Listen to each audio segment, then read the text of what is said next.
امریکا در بایتولمقدس با تنتنه سفارت باز کرد. این قراری رئیس جمهور دونالد ترامپ بود که نخستین شده این شهر را همچون پایتخت اسرائیل اعتراف کرد. دیوید فریدمن سفیر امریکا این را به مهمانان مراسم یادآور شد.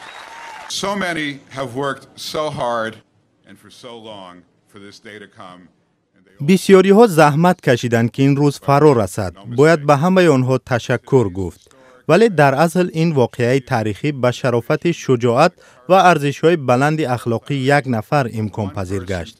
ما باید از دونالد ترامپ منتدار باشیم.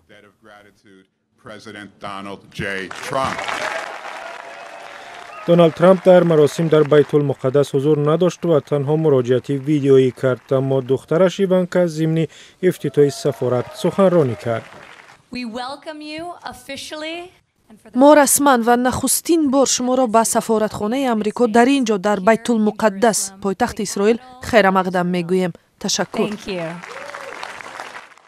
تا این دم سفارتخانه‌های خارجی در تل اویو مستقر بود. کش دادن سفارت امریکا به بایتولمقدس جهانی عرب را به خشم آورد، چون که فلسطینی‌ها قسمت شرقی بایتولمقدس را پایتخت کشور آیندهشان می‌دانند.